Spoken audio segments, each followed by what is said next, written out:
Hello, welcome. This is Dr. Cortland Lewis. I'm here discussing The Real Meaning of Doctor Who by Open Universe. This is my book that came out late last year, and so it's still considered new. And so I'm here discussing the different chapters. And one reason I'm doing this is because normally I would go out to conventions and discuss the book. I've not been able to do that for health reasons, but also because I moved to Knoxville, Tennessee, and spent a lot of time with family, and so I haven't been able to make the conventions. And so I want to provide a resource for people, and it's also, I find it very therapeutic. Right, I love discussing philosophy. And Doctor Who. So this is chapter 5, Monsters and Evil in Doctor Who. The last lecture we looked at ethics, notions of right and wrong and how to live the good life. Now we're going to look at evil and different concepts of evil. But I purposely called this chapter Monsters and Evil in Doctor Who because we use the term monsters a lot to describe a whole wide range of people. And I caution readers that we need to be careful calling people monsters. Once we call somebody a monster, we are saying that they are not human, or at least that's often the implication, right? Think about all the monsters on Doctor Who. The Ice Warriors, the Zygons, the Daleks, all sorts of people.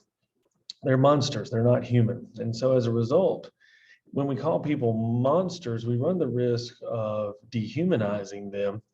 And this isn't the kind of negative thing that we would say we dehumanize somebody by, turning them into an animals and then we treat them poorly. But the worry here is that it becomes this kind of self-comforting self-deception that if we call somebody a monster, say Adolf Hitler or Mao Zedong or Joseph Stalin, we call them a monster, well, then that implies that a normal human wouldn't do the things that those people did. And what we see is that we as normal humans are all too capable of doing evil, of being monsters. We can look at the Stanford prison experiments. We can look at the Stanley Milgram experiments. We can just look at our news and just see the depravity that humans are capable of. So we want to be careful that we don't call people monsters and therefore set us up for failure, because we are quite capable of doing massive amounts of evil ourselves. So we should avoid the term monsters. We should instead develop a clear understanding of right and wrong, and of why and how people go about doing wrong things or evil things. One of the problems of discussing evil is just determining what counts as evil. And so that's one of the things that I look at in the book. We can look at evil as this quantitative concept that says that something like killing one person is bad, but killing 10 people is evil. If we take that quantitative approach, well, then we have to determine when does it become evil. And if we do that, it starts sounding weird, right? What happens between number 9 and number 10 to make it evil? Right? You would think that if it was evil at 10, well, then it should be evil at 9, and then 8, 7, 6, 5, 4, 3, 2, 1, right? And so that implies that there are some issues with saying that certain things, evil is some sort of quantitative concept. Instead, many people have looked at evil as a qualitative concept, something that requires motives, that's tied to people's intentions. So, right, if I knock somebody over as I'm walking down the road, if I do it by accident, that action, it might be considered excusable, should be, I would think. But if I did it on purpose, right, if I walked around and purposely targeted people to knock them down because, right, I just love watching people, fall down on concrete. Well, then that sounds qualitatively different, right? It sounds as though I'm evil, right? I've got this really evil intention. We can also, from those two concepts, especially the last one, if we accept evil as a qualitative, intentional, motive-based thing, well, then that's going to exclude things that don't have motives from being evil. So hurricanes, earthquakes, volcanoes, a virus, those things don't have intentions. They don't have, as far as we know, any sort of brain patterns to say, I'm going to go wipe out this city.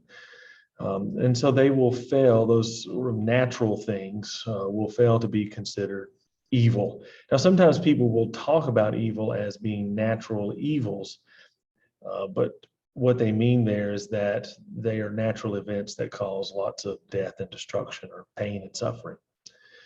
There are some ethical theories, something like natural law theory, that says anything that prevents or diminishes human flourishing is evil. But again, that seems to turn almost everything into something evil. And if everything's evil, well, then the concept of evil loses its conceptual force, right? Evil just becomes the same thing as saying bad or unethical. So with that in mind, one of the things I look at in this chapter are several of the different evil characters, evil monsters in Doctor Who. One of my favorites are the Cybermen, and I talk about this in Doctor Who and philosophy, and it caused some controversy in my family. One of my family members was upset that I said that the Cybermen were not evil. But in there and in this book, I rehashed this argument that Cybermen are not evil because they don't have intentions, right? They're no different than a hurricane or a virus that goes around upgrading cells. The Cybermen go around upgrading humans. And in fact, if we think about humans and many of the things, the desires that we express, like we don't like pain and suffering, we want to avoid that, we want to avoid death, those are all things that the Cybermen offer. So, right, if you think about as rational beings, if we want to avoid pain and suffering, we want to avoid death, then if we have the option, we should take it. The Cybermen offer us that option and we refuse. So to the Cybermen, who are at least how they were conceptualized, these fancy computers basically, they used to be humans, used to be philosophers, logicians, until they got rid of all the things that made them humans. So emotions, physical pain, the body. And it appears that, and again, different episodes, you get different accounts, that really the only thing they keep is the brain as sort of a computational device. So if that's true, that the Cybermen have no intentions or motives, that they've just been programmed to go and upgrade, then they can't be evil, right? It's not even clear that they're doing stuff that's unethical, right? They're doing bad stuff. It's wrong because it's causing pain and suffering to others. It's disrespecting their autonomy, but it's not clear how they are evil.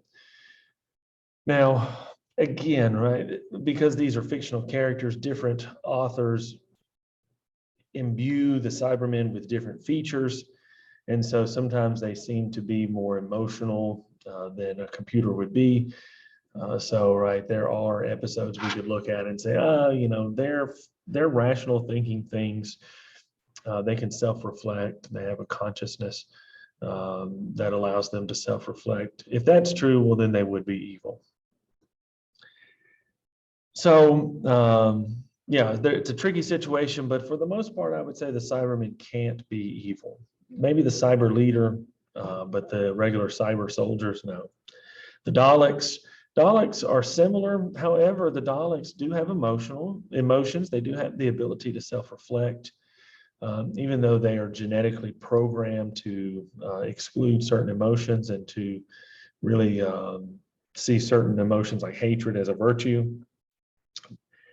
they do have the ability to at least think and reflect and to grow. And we see this fairly consistently throughout Dalek stories, except when writers need Daleks to be more like the Cybermen, right, where they're thinking mindless killing machines. So, right, there is room to say that the Daleks are evil, but at the same time, we have to be really careful because you might say a baby Dalek who's never experienced the world wouldn't be evil, but once that Dalek has thought about and engaged the world, then that would suggest that that Dalek is now purposely choosing to be evil. Just because we as humans have basic natural desires, but that doesn't make them right. It's at that point that we have to decide, am I going to act on that desire, or am I going to use my rational thinking, ethical mind to choose something else? So, and I feel like I'm leaving out so much. There's so much here to talk about. But the last example would be the Master.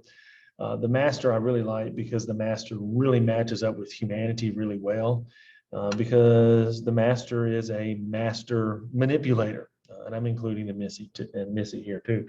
They're manipulators. They lie, they deceive, they openly hypnotize people, which is just another form of manipulation, in order to live out their selfish desires. I mean, they are the prime example of a selfish egoist. And so that is a type of evil. As we see, it leads to suffering, it leads to death. Often it leads to the Master's and Missy's own death. So I think the Master really serves as a nice example, especially in the stories where the Master is rational, right? That sometimes the Master is written to where he or she's just insane. And I think that misses a really good analogy there. But yeah, the Master serves as a good example of evil, and especially a common evil that we as humans participate in. So finally, in the chapter, I deal with, we've talked about evil, we talked about wrongdoing. I spent some time talking about what should we do after wrongdoing. And so my philosophical work deals with ethics, but also deals specifically with forgiveness and those sorts of issues of justice.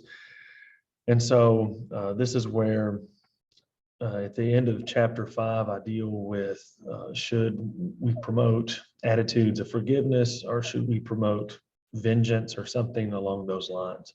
And I deal with some really neat conceptual issues. For instance, right, justice requires that people get what they deserve. And so if someone commits a wrongdoing, well, then they deserve a punishment. Vengeance requires the punishment be carried out, and forgiveness says to punish less than what one is deserved. So in a weird way, forgiveness is a type of injustice.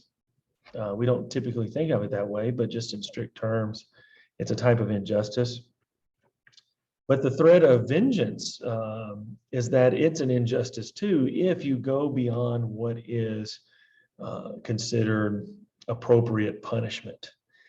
And of course, those are the magic words, right? What is appropriate punishment? It's hard to tell, right? The way that we come up with laws is typically we make a list, and we kind of start with, really, light stuff like jaywalking, and we go down to, mass murder. And then we try to come up with a list of punishments from something really light to something really severe. And then we try to match those two lists up. Now, that seems very arbitrary. That sounds like something, kids would do, in elementary school. But often that's our laws, right? That's how we come up with punishments. And so that's one reason we see our laws can be unjust. And so that's where, when we deal with vengeance, the temptation is to do more than what is deserved. And so then it becomes unjust. What I argue is that even though it's a struggle, and there's some really good examples of when the Doctor seeks out revenge, that the Doctor, for the most part, promotes forgiveness, or at least some sort of working towards forgiveness. And that forgiveness, or working towards being able to forgive, is part of what we talked about in the last lecture about living the good life, about achieving peace, a peace that is based in justice, where one gets what one deserves. And so some of the best examples are the two-part story, the dinosaurs on a ship, a spaceship, and a town called Mercy, where we see in the first episode, the doctor, he just executes. I'm getting all my names mixed up here, but he executes the guy who is killing dinosaurs and killing Silurians without even hesitating. And then in the next episode, he's about to do it again, and Amy Pond stops him and says, "No, right, that is not how we roll." And that's a good lesson, because then you see the doctor really work towards his own self-forgiveness, which is oftentimes the most difficult thing, but also helping Jax and Dax, I'm getting those right, to work towards their own type of forgiveness. So anyway, it's a really interesting chapter with tons of stuff. I could go on. I could tease each thing apart, but hey, that's what I do in the book. It probably is the longest chapter, but it's because it's got so much great stuff. So that finishes part 2 of the book. We're now going to get into part 3 in our next lecture, where we look at chapters 6 and 7, and then the epilogue. And I'll probably make the epilogue either part of chapter 7, or I might do something else. But that's the final part of the book, which is Beyond Everything, where we look at issues of religion. Is Doctor Who a religion? What does Doctor Who teach us about the afterlife? What does Doctor Who teach us about knowledge, time, and space? And hopefully by the end, right, you'll have a good idea of what the Doctor teaches you about life and the meaning of your life. So thanks for listening.